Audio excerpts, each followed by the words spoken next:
YouTube, what's up? How we doing, folks? What's going on? Happy Saturday. Hope it's off to a delightful start. So, the book we're going to cover today, and we're actually just going to start it, but it's called 12 Rules for Life. It's by Jordan Peterson, and I mean, simply incredible. I'm sure you've heard of it. He's become a very, very popular sort of public intellectual right now, and I've learned a tremendous amount from reading him. I've read this book many times, and just recently got a copy of his second book, 12 More Rules. But we're going to start with the 12 rules. And Jordan Peterson, very self-aware. He starts out the book kind of saying like, oh, rules, you know, really? Like who needs more of that today? But the way he breaks it down really is he provides a path away from chaos. You can see the subtitle is An Antidote to Chaos. And so what we're going to do today is just go over the first 3 rules. I've got one quote picked out from each chapter that I'll read once we've discussed the chapter. But yeah, without any further ado, rule 1 is stand up straight with your shoulders back. And so this really is the starting place. This is the baseline. And in the chapter, he goes into lobsters. He actually goes into lobsters a great deal. But he describes sort of the historical ingrained hierarchy that's always existed, right? There's a hierarchy of competence in any arena you'll ever enter. And so with lobsters, it's just really brutal, and it's constant because they're constantly fighting for space, territory on the ocean floor. Due to molting, they're always susceptible. They're vulnerable a lot frequently than other animals. And the nature of the combat, the nature of even mating, I mean, everything for lobsters is very, there's a certain like intense brevity to it, which is interesting given their probably the oldest creature in the world, at least as far as I know. It's not really an area of expertise, but he goes into it because through learning about the lobsters, he translates it to the way we interact and find value in social situations in the world.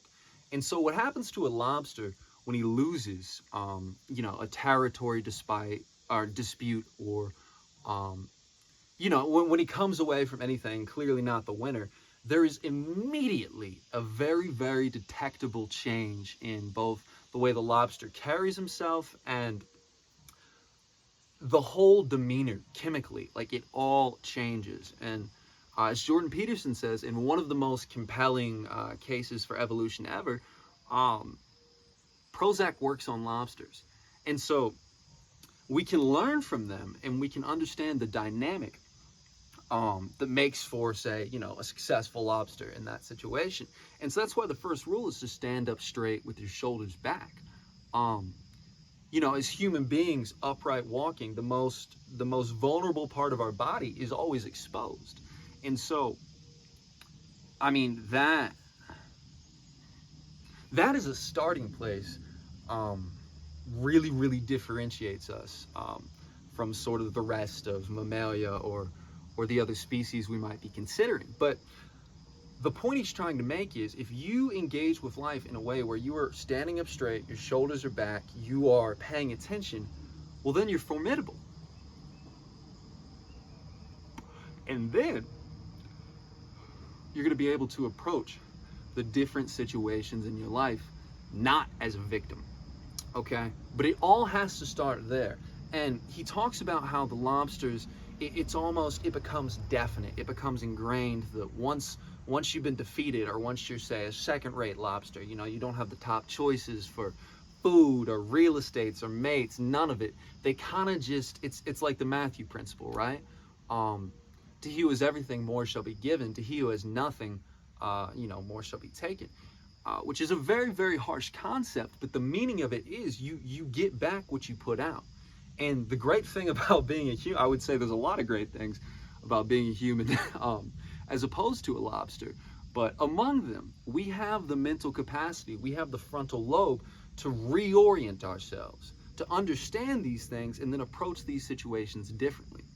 And so no matter what it might be that you're confronting or you're encountering, if your shoulders are back, you know, if you're standing up straight, well, then that's a place to start, damn it. And so where do we go once we've started? Rule 2, treat yourself like you're someone you're responsible for helping. And so this chapter starts out with a bit of an anecdotal story. Essentially, about half the people who go to the doctor and then are given a prescription don't even fill it. And then of the remainder, a large percentage of those don't then take the medication as prescribed.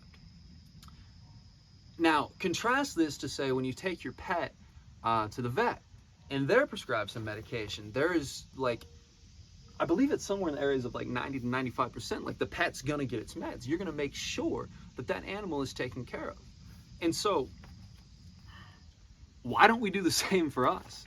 And that's a big question, and that's a complicated question, but I think it starts with the way we view ourselves, you know? Self-contempt, very real thing.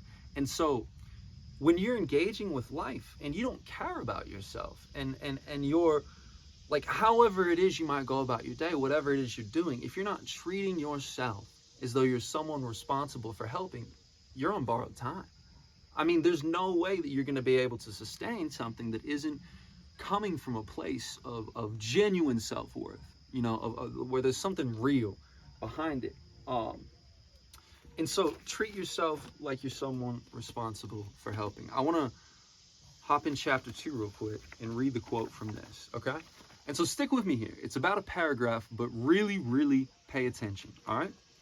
You must determine where you are going so that you can bargain for yourself, so that you don't end up resentful, vengeful, and cruel. You have to articulate your own principles so that you can defend yourself against others taking inappropriate advantage of you, and so that you are secure and safe while you work and play. You must discipline yourself carefully.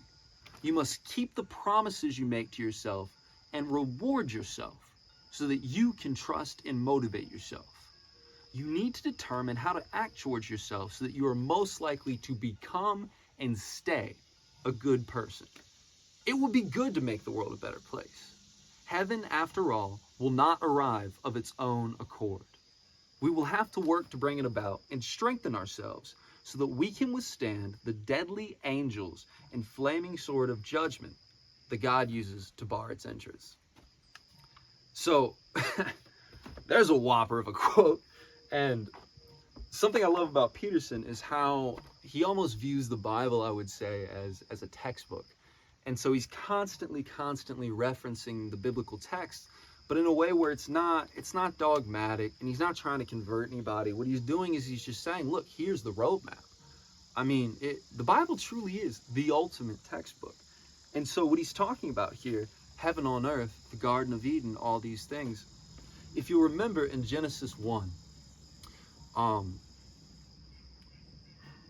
well, there's the whole story of the temptation, the Garden of Eden. I won't go too far into it because this video isn't about that. But at the end of it, when God banishes Adam and Eve from the Garden of Eden, he stations angels with a flaming torch of some kind. There's some barrier to the front of it. Like, you're not getting back in here just like that, which seems really harsh. But as Peterson breaks down, and as I think there's just so much evidence that really this is the truth, the moral of the story, and all the rest, is that heaven on earth can be facilitated. It can be created, because heaven is not something of... I don't think heaven is a place to stand in choir robes where the people that you knew in your life are there at the exact age that you knew them as, and you're just kind of catching up with everybody and it's all good, and we're just, you know what I'm saying? That sounds fucking boring to me, honestly. Like what heaven really is, what the Bible is truly about, and how Peterson what's the word I'm looking for?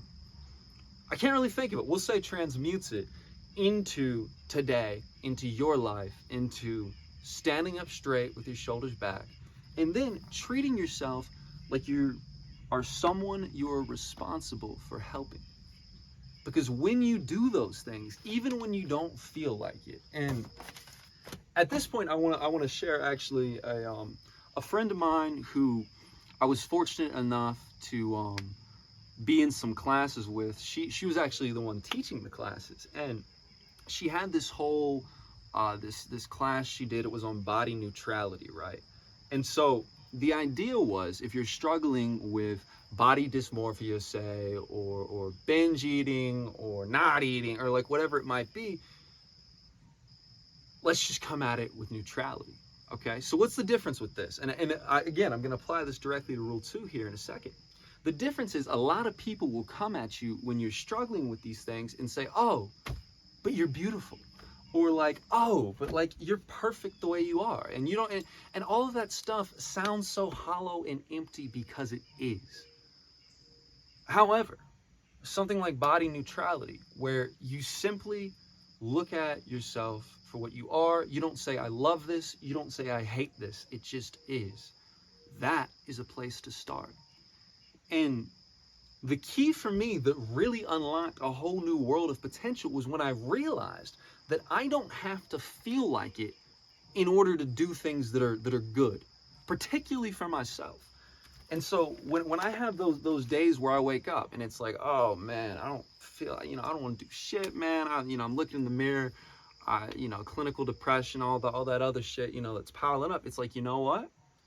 Today, I'm going to do the things that are good for me. I'm still going to get on the mat and do a little yoga. I'm still going to meditate. I'm still reading for 2 hours. You know what I'm saying? Like, the checklist can be different for everybody.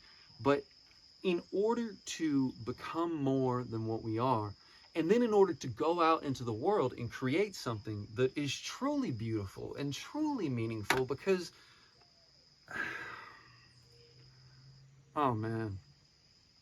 All right, I've gone a little tangential here, but that's rule 2. Treat yourself like you're someone that you're responsible for helping.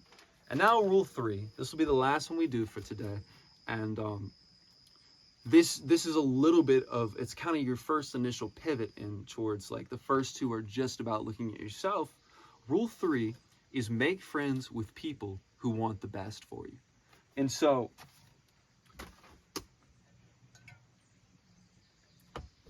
Peterson starts this chapter, and he goes a lot into sort of his adolescence, teenage years, the way he grew up. And he was born in Alberta, Canada, and lived there until he went to college. And Alberta, Canada, I mean, that is up there, man. It is cold as shit all the goddamn time, and there is nothing. It's just plains. But what there is a fuck ton of money under those plains. And so, it's a oil drilling town. There's nothing going on up there. And so he talked about how most of his friends from his youth, they would drive around the town. They were just killing time, drinking a lot, smoking, doing all this, and like just trying to like kind of avoid and kind of escape, And there's nothing wrong with pleasure. However, as soon as pleasure becomes more important than doing the things that are good for you, that are good for your family, that are good for your community, well, then we've got an issue. And that's where the real issue starts. And so really, chapter 3, it's one of the most personal chapters, at least in this book, because he talks about how there was a process with him and his wife. They were in their early to mid-20s. They made some decisions where they were like, all right, well, we're really going to put ourselves together here. And we need to separate from these people. And it's not about evil or demonizing. I would say a really, really important part of building a good friend group, because like that's a great start as far as, contending with depression and contending with the difficulties of life. If you have some friends who you can call and they're there for you, I mean, goddamn, I'm very, very fortunate to have met some truly wonderful people in my life, and those relationships have kept me going time and time and time again. However, just because you call somebody bro does not mean you should trust them. Not everybody is is out to see you do your best. Not everyone wants to see the good in you develop, you know. And a good way for you to test this is, it's something called micro expressions, okay? And so I'm actually borrowing this a little bit from Robert Greene, but we'll get right back to Jordan Peterson here. Something that Robert Greene talks about, another author, in his book called The Laws of Human Nature, is he says one of the most telling ways to figure a person out is micro expressions. And so what that is, it's about the first half second to second, like right then and there, before people can fully formulate like the face they're going to present to the world, okay? And so a good way you can figure this out is you tell people either good news or bad news. And there's going to be a flicker right at the beginning. I've had some people in my life who I cared about a great deal, but if I would tell them good news, there would be almost a flicker of a smile. You know what I'm saying? Because you can tell. And those same people are not going to be cheering for you when good things start to happen. You got to get the detractors out of your life. The negativity, all that stuff, you know, it's like, why are you still fucking with them? I mean, for real. So let's read this last quote here. Flip to it. Again, make friends with people who want the best for you, okay? And so again, it's a little paragraph, but just stick with me. If you surround yourself with people who support your upward aim, they will not tolerate your cynicism and destructiveness. They will instead encourage you when you do good for yourself and others, and punish you carefully when you do not. This will help bolster your resolve to do what you should do in the most appropriate and careful manner. People who are not aiming up will do the opposite.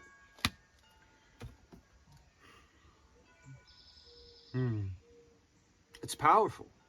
It's really, really powerful. This book, each chapter is worth reading and then kind of just meditating on. There's going to be so many places you might want to highlight or pull out, or just really, really think in a little bit deeper. And again, anytime you're reading, I encourage you, bring the pen, bring the highlighter, bring the note, you know, all that shit. Because this book, you know, this right here is your toolkit to the life you want. And there's a bunch of different books and ways for you to get there, but one of the reasons I love this book so much, well, one of them is that it came to my life in a time where I really, really needed it. And another is just how empirically practical and direct Peterson is. He does not try to make you feel good. He does not try to paint this picture of the world or develop an ideology or any of it. It's just sort of, well, as far as I can tell it's just some capital T truth, man. And so, last thing I want to do, and then we'll finish up today. Let's go back to chapter 1 real quick. And the quote from here is as follows, okay? To stand up straight with your shoulders back is to accept the terrible responsibility of life with eyes wide open. It means to voluntarily transform the chaos of potential into the realities of habitable order. It means adopting the burden of self-conscious vulnerability and accepting the end of the unconscious paradise of childhood, where finitude and mortality are only dimly comprehended. It means willingly undertaking the sacrifices necessary to generate a productive and meaningful reality. That's the answer to everything, gang. Really. Work and love. A productive and meaningful reality. We can spend our whole lives caught up in our rights and what should have happened to us, and pointing at everything that's wrong, every economic problem, every political injustice, every tragedy, every horrible thing. But because these things do happen, and they are real. But maybe you're missing the point. Responsibility, discipline, these things lead to freedom. And if you haven't gone ahead and watched a number of videos back where I broke down Man's Search for Meaning by Viktor Frankl, that is a great place to start. And I'm going to continue building from there. So again, this is just the first 3 chapters. This book it's a lot to digest, but it's a hell of a fucking meal, baby. So at any rate, I hope you have a great day. Thank you for watching. Seriously, thank you. And yeah, I'll see you next time.